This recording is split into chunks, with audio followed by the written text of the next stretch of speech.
আসসালামু আলাইকুম ওয়া রাহমাতুল্লাহি ওয়া বারাকাতুহু। কেমন আছেন আপনারা? ইন্নাল হামদু আলহামদুলিল্লাহি কাফা সালামান আলা ইবাদিল্লাহ। আলহামদুলিল্লাহি নাহমাদুহু ওয়া নাস্তাঈনুহু ওয়া নাস্তাগফিরুহু ونؤمن به ونتوكل عليه ونعوذ بالله من شرور أنفسنا ومن سيئات أعمالنا من يهده الله فلا مضل له ومن يضلله فلا هادي له ونشهد أن لا إله إلا الله وحده لا شريك له ونشهد أن سندنا وحبيبنا وطبيبنا ومولانا محمدا عبده ورسوله أرسله بالحق بشيرا ونذيرا بين يديه الساعة ما يطع الله رسوله فقد رشد ما يعصيهما فقد غوى فقد قال الله تعالى في شأن كلامه المجيد وفرقانه الحميد فأعوذ بالله من الشيطان الرجيم بسم الله الرحمن الرحيم لقد خلقنا الإنسان في أحسن تقويم ثم رددناه أسفل سافلين أوله الأخير আলহামদুলিল্লাহ। সমস্ত প্রশংসা, সমস্ত শুকরিয়া, সমস্ত সিফতাসানা, সমস্ত গুণগান সেই আল্লাহ পাক রব্বুল আলামিনের শানে, যে আল্লাহ পাক রব্বুল আলামিন আজকে আমাদেরকে পবিত্র ঘরে পবিত্র অবস্থায় কবুল করেছেন এবং শারীরিক সুস্থতা দান করেছেন। সেই আল্লাহ তাআলার শুকরিয়া আদায় করে সবাই সমস্যারে বলি আলহামদুলিল্লাহ। আল্লাহ পাক রব্বুল আলামিন ইচ্ছা করলে আমাদেরকে অসুস্থ করে মেডিকেলে বেডে রাখতে পারতেন কি না? তা না করে আমাদেরকে শারীরিক সুস্থতা দান করেছে। সেই জন্য আল্লাহ তাআলার শুকরিয়া আদায় করে আবারও বলি আলহামদুলিল্লাহ। লক্ষ্য করি দরুদ ও সালাম পেশ করি সেই রাসূলের প্রতি, যিনি আমার আপনার সকলের রাসূল, বিশ্বজাহানের নবী, যিনাকে আল্লাহ পাক রব্বুল আলামিন মহাগ্রন্থ আল কুরআনুল কারীম দা হলি কুরআন সেই টুমি ইন্নাকা লামিনাল মুরসালিন, যে হে নবী আপনি শুধুই নবী নয়, আপনি নবীদের মধ্যে সেরা নবী। বলুন সুবহানাল্লাহ। তিনি হচ্ছেন আমার আপনার বিশ্বজাহানের নবী, সাইয়্যিদুল মুরসালিন দুল আলামিন আহমদ মুস্তফা মোহাম্মদ মুস্তফা, সবাই বলি সাল্লাল্লাহু আলাইহি ওয়াসাল্লাম। মহাগ্রন্থ আল কুরআনুল কারীমের সূরা ৩-এর সামান্যতম একটু অংশ তেলাওয়াত করেছি মাত্র। যদি আল্লাহ পাক রব্বুল আলামিন এর উপরে আমাদেরকে কথা বলার সুযোগ দান করেন তাহলে বলতে পারবো, আর না হলে আমার জবান দিয়ে একটা জবানও বের হতে পারবে না যতক্ষণ পর্যন্ত আল্লাহ অনুমতি না দিবেন, হুকুম না দিবেন। আপনারা সকলেই প্রায় আমার পরিচিত মুখ, সকলেই প্রায় পরিচিত মুখ, সকলেই জানি। অনেক জানা কথা আছে যে কথাগুলো আপনি কোরআনের কথা হিসেবে যদি শুনেন তাহলে আল্লাহ পাক রব্বুল আলামিন প্রত্যেকটা শ্রবণের জন্য, প্রত্যেকটা কথার জন্য আল্লাহ পাক রব্বুল আলামিন আমার আপনার আমলনামায় 10টা করে নেকি দান করবেন। বলুন সুবহানাল্লাহ। আরে এ তো আমাদের পরিচিত মানুষ, সে কি বলবে, আর কথা কি শুনবো?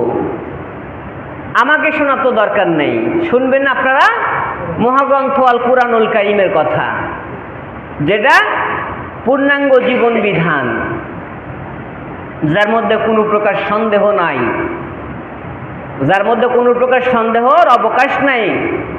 ক্বালা আল্লাহু তাআলা লা ওয়াকাযযাবু বিআয়াতিনা কিযযাবা উলাইকা আসহাবুন নারি হুম ফিহা খালিদুন। আমার আল্লাহ বলেন, এ বান্দা তোমরা কি পারবা আমার একটি আয়াতকে মিথ্যা প্রতিপন্ন করতে? পারবেন কেউ বলেন? কারো ক্ষমতা আছে? কারো ক্ষমতা নাই। কেউ যদি আমার আয়াতকে মিথ্যা বলে ঘোষণা করে, মিথ্যা প্রতিপন্ন করে, নিঃসন্দেহ ওই ব্যক্তি জাহান্নামের অন্তর্ভুক্ত হয়ে যাবে। বলুন নাউজুবিল্লাহ। এর মধ্যে কোনো প্রকার সন্দেহ নাই। কে বলেছে? আল্লাহ নিজে চ্যালেঞ্জ করেছে। আপনি যখন একটা কাজ করে আসেন মনিবের বাড়িতে, কাজ করে আসার পর যদি বলেন এই কাজটা হয়েছে, ও যদি কাজ করে থাকে চ্যালেঞ্জ করবে, না কাজ হয়েছে। আর কাজ যদি আপনি না করে আসেন, এই কাজ হয়েছে, আপনি কিন্তু চ্যালেঞ্জ করতে পারবেন না। আর নিজে মনিব চ্যালেঞ্জ করছেন, জালিকাল কিতাবু লা রাইবা ফীহ। এটা এমন একটি কিতাব যার মধ্যে কোনো প্রকার সন্দেহের অবকাশ নাই। কে বলেছে? আল্লাহ নিজে বলেছে। দা হলি কুরআন, কমপ্লিট কোড অফ লাইফ। কোরআন হচ্ছে মানব জাতির জন্য পূর্ণাঙ্গ জীবন বিধান, এর মধ্যে কোনো প্রকার সন্দেহ নাই। সেই কুরআনুল কারীমের সূরা ৩ একটি গাছের নামে নামকরণ করা হয়েছে, যে সূরাটি সেই সূরা থেকে মাত্র একটি আয়াতের অংশ। সেখান থেকে কথা রাখবো ইনশাআল্লাহ।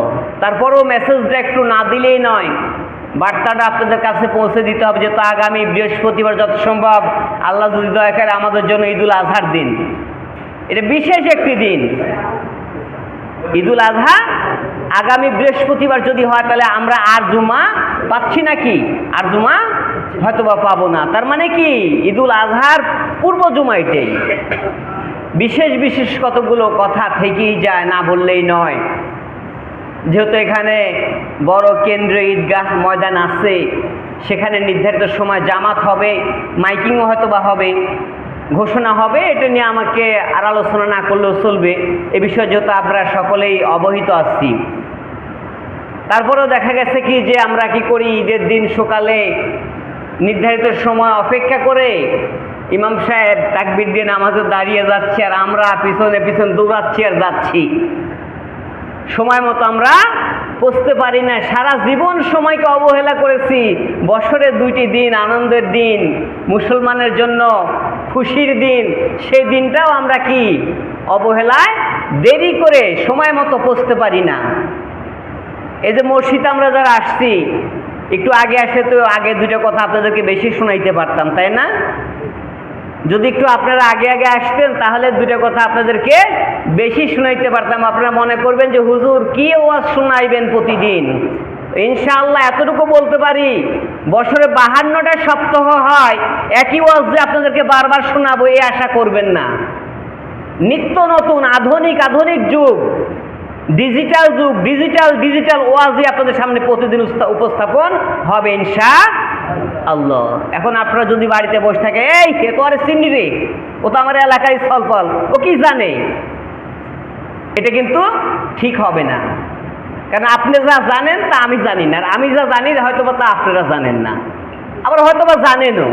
কিন্তু এখানে সেই জানা আর এই জানার মধ্যে অনেক পার্থক্য আছে। এখন কোরআনের কথা শুনতেছেন, প্রত্যেকটা শ্রবণের বিনিময় আল্লাহ পাক রব্বুল আলামিন আপনার আমার আমলনামায় 10টা করে নেকি লিখে দিচ্ছেন। বলুন সুবহানাল্লাহ। এই কথাই আপনি অন্যভাবে শুনেন গা, দেখবেন যে এখানে নেকির কোনো খবর পাওয়া যাবে না। কারণ কুরআনুল কারীমের একটা অক্ষর যদি কেউ তেলাওয়াত করে তার জন্য 10টা নেকি হয়ে যায়। সাহাবী প্রশ্ন করলেন, ইয়া রাসূলুল্লাহ, কোনো ব্যক্তি যদি আলিফ লাম মিম উচ্চারণ করে তাহলে কয়টা নেকি হবে? আল্লাহ রাসূল বললেন, আলিফে 10, লামে 10, মিমে 10, একুনে 30টা নেকি ওই বান্দার আমলনামায় লেখা হয়ে গেছে। বলুন সুবহানাল্লাহ। পৃথিবীর উপন্যাস পড়বেন, প্রবন্ধ পড়বেন, গল্প পড়বেন, বড় বড় নাটক পড়বেন, সেখানে কথাও বলা হয়নি যে এই নাটকটা যদি শেষ করা যায়, এই নাটক পড়ে যদি কেউ শেষ করতে পারে তারা 10টা নেকি দিব, এই কথা বলা হয়েছে? কেউ বলতে পারবেন? আর চ্যালেঞ্জ করে বলা যাচ্ছে যে একটা অক্ষর যদি কেউ উচ্চারণ করে এবং কেউ যদি শ্রবণ করে, আল্লাহ পাক রব্বুল আলামিন উভয় ব্যক্তির আমলনামায় 10টা করে নেকি দান করতে থাকে। বলুন সুবহানাল্লাহ। তার মানে কি আমি বলতেছি, আপনারা শ্রবণ করতেছেন, উভয়ের মাঝে কি আল্লাহ নেকি বন্টন করে দিচ্ছেন। আল্লাহ কই পাবে এত নেকি? অনেকে বলে না, কাজ করতে গেলে মাঠে ঘাটে আলোচনা, হে এত নেকি দিয়ে কি করব? কাল কিয়ামতে মুসিবতের সময় আপনার যখন একটি নেকির অভাব হয়ে যাবে, আপনার আদরের মা আদরের বাবা সেদিন একটা নেকি দিয়ে আপনারে সহযোগিতা করবে না। তাহলে এই মূর্খামি কথা না এটা, যে এত নেকি কি হবে? সেদিন একটা নেকির এত অভাব হয়ে যাবে আপনার জন্য, ওই একটা নেকিবিহীন আপনি জাহান্নামের দিকে চলে যাবেন, আল্লাহ পাক রব্বুল আলামিন আপনার দিতে পারবেন না।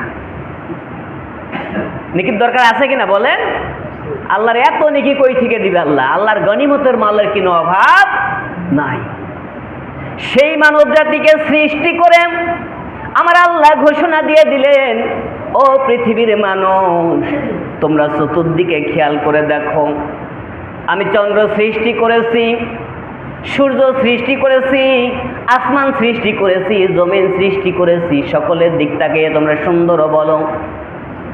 একজনকে যদি আপন মনে করো, যদি ভালোবাসার সম্পর্কে জড়িত হয়ে যাও, তারে আদর করে বলো তুমি অনেক সুন্দর, তুমি এতই সুন্দর যে চন্দ্রের চাইতেও তোমার সুন্দর মনে হয়। কথা ঠিক কিনা? বলি না, তোমার অনেক সুন্দর লাগছে গো, এত সুন্দরভাবে সেজেছো, মনে হচ্ছে চন্দ্র তোমার কাছে হার মানবে।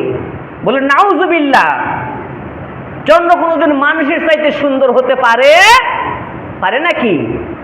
চন্দ্র সুন্দর না মানুষ সুন্দর? আপনারা কোনটা মনে করবেন?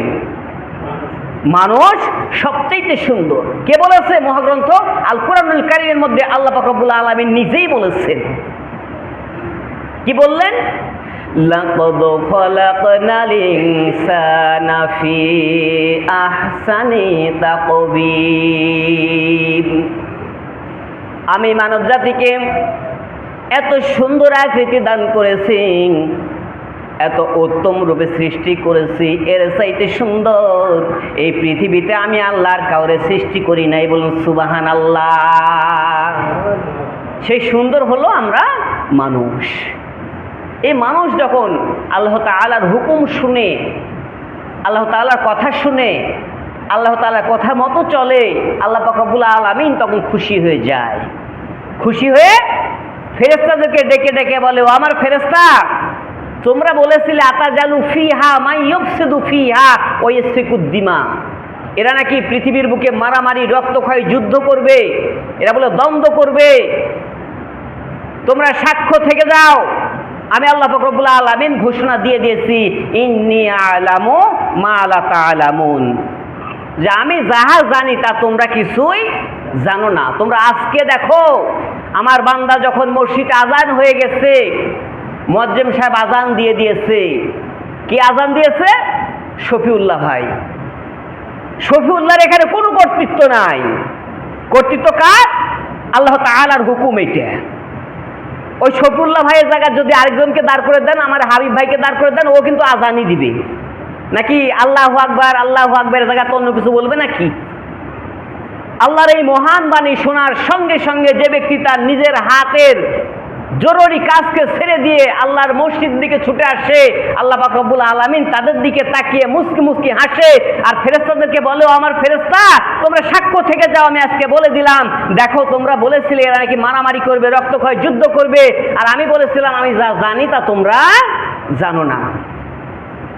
তোমরা তাকিয়ে দেখো, আমার বান্দা আমার ভয়ে, আমাকে খুশি করার জন্য, আমাকে সন্তুষ্ট করার জন্য কি করছে? মসজিদের দিকে ছুটে চলে যাচ্ছে। তার হাতে জরুরি কাজ ছিল, সে ইচ্ছা করলে কাজে মশগুল থাকতে পারত। শয়তান আপনার ওয়াসওয়াসা দিবে। কিভাবে ওয়াসওয়াসা দিবে? শয়তান এভাবে বলবে, থামো, নামাজে তোমাকে যেতেই হবে, মাত্র আজান তো হলো, মাত্র আজান তো হলো, এত আগে ভাগে যা কি হবে? এরপর ইমাম সাহেব বক্তব্য দিবে, খুতবা দিবে, কত সময় আছে, এত আগে ভাগে না যায় কাজটুকু সেরে ধুয়েই যাও। আপনার মনের ভিতরে এরকম পরিকল্পনা হবে। এই পরিকল্পনাটাই আপনাকে শয়তান ওয়াসওয়াসা দিয়ে আপনার মনের ভিতর তৈরি করবে, আপনি বুঝতে পারবেন না। কারণ শয়তান হচ্ছে মানুষের প্রকাশ্য শত্রু, প্রকাশ্য শত্রু। আপনার সাথে শত্রুতা করবে, কিন্তু আপনি বুঝতে পারবেন না। আপনার মনের ভিতর পরিকল্পনা তৈরি করে দিবে, বলবে যে নামাজে তোমাকে যেতেই হবে, একটু থেমেই যাও। ইমাম সাহেব বক্তব্য দিবে, এর মাঝে তো তোমার 5 মিনিট সময় দিবে, সেই সময় তুমি সুন্নতটা পড়ে নিও, এত পারাপারি করে যা তোমার লাভ কি? অথচ আল্লাহর ঘরে এসে যখন আপনি প্রথম ডান পা প্রবেশ করে দিয়ে আল্লাহুম্মা আফতালি আবু আবার রহমাতিক দোয়াটা পড়বেন, আল্লাহ পাক রব্বুল আলামিন বলে বান্দা আমার রহমতের ছায়া নিচে আশ্রয় গ্রহণ করেছে। বলুন সুবহানাল্লাহ। এখন থেকে ওই বান্দার দায়িত্ব আমার। ফেরেশতাগণ চলে আসে, আল্লাহ বলে, ও ফেরেশতা, আমার বান্দা পবিত্র মসজিদ ঘরের ভিতর যাচ্ছে, আর গুনাহ সে অপবিত্র জিনিস নিয়ে মসজিদ ঘরে যাবে, এটা তো হতে পারে না। তুমি এক কাজ করো, এই গুনার বোঝাটা তুমি মাথায় নিয়ে দাঁড়িয়ে থাকো। আমার বান্দা যখন ফিরে আসবে তখন আবার ওই বোঝাটা তারে তুমি দিয়ে দিও, তখন সে আবার নিয়ে চলে যাবে। আর বান্দার গুনার বোঝা এতই ভারী হবে, আল্লাহর ইজলাসে ফেরেশতাগণ আবেদন করবে আর বলবে, আল্লাহ এত ভারী বোঝা আমরা বহন করতে পারবো না, এত ভারী এই বোঝাটা বহন করা তাদের জন্য বড়ই কষ্ট হয়ে যাবে। আল্লাহর কাছে আরজি করবে, আল্লাহ এই বোঝা তো রাখতে পারি না। আল্লাহ বলে, আমার ফেরেশতা, তোমাদের মাথা কি নষ্ট হয়ে গেছে? যে বান্দা আমার পবিত্র ঘরের ভিতর ঢুকেছে ওই বান্দার উপর আবার ওই গুনার বোঝা তোমরা চাপিয়ে দিবে, কি করে ভাবতে পারলে? যাও দূরে কোথাও ফেলে রেখে আসো, ওই গুনাহ যেন আমার বান্দাকে স্পর্শ করতে না পারে। বলুন সুবহানাল্লাহ। মসজিদে যখন প্রবেশ করেন, একটু আগে আসলে লাভ আছে না?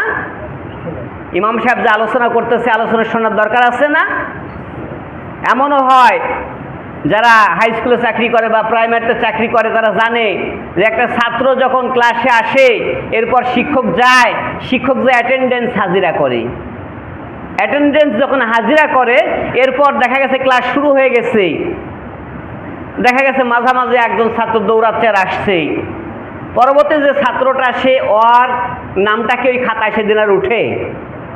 ওই খাতাতে নামটা উঠে না, অ্যাবসেন্ট হয়ে যায়, হাজিরাতে সে বঞ্চিত হয়ে যায়। আলোচনা যখন শুরু হয় তখন ফেরেশতারা খাতা কলম নিয়ে আমাদের আপনাদের নামের তালিকা করতেছিল, ওই তালিকাটা রেখে দিয়ে তখন কি করে? তারাও আলোচনা শোনার জন্য মশগুল হয়ে যায়। বলুন সুবহানাল্লাহ। এরপরে যখন কোনো বান্দা আসে তখন ও কিন্তু ওই খাতার হাজিরা থেকে বঞ্চিত হয়ে যায়। এবার আপনারা বলুন, আগে আসবেন না পরে আসবেন? আগে আসা দরকার না পরে আসা দরকার? আগে আসা জরুরি না পরে আসা জরুরি? 1 মিনিট বাড়িতে দেরি করে লাভ নাই, 1 মিনিট মসজিদে এসে 1টা মিনিট যদি আপনি আল্লাহর ঘরে সময় দিতে পারেন, আল্লাহ পাক রব্বুল আলামিন এর জন্য আপনাকে জাযাকাল দান করবেন। সময় যত সংক্ষিপ্ত হয়ে এসেছে, কথা বাড়ানো যাচ্ছে না। আল্লাহ পাক রব্বুল আলামিন আমাদেরকে মহব্বত করে, ভালোবাসা দিয়ে, চন্দ্র এবং সূর্য চাইতে উত্তম আকৃতি দিয়ে সৃষ্টি করেছেন। সেই জন্য আল্লাহ তাআলা শুকরিয়া আদায় করে সবাই বলি আলহামদুলিল্লাহ। আল্লাহ পাক রব্বুল আলামিন আমাকে আপনাকে সকলকে যেন কবুল করে নেন। সবাই বলুন আমিন। ওয়াখিদানা আলহামদুলিল্লাহি রাব্বিল আলামিন। আপনাদের যাদের সুন্নত বাকি আছে, শুধু 4 রাকাত সুন্নত নামাজ পড়ে নেবেন। আসসালামু আলাইকুম ওয়া রাহমাতুল্লাহি ওয়া বারাকাতুহু।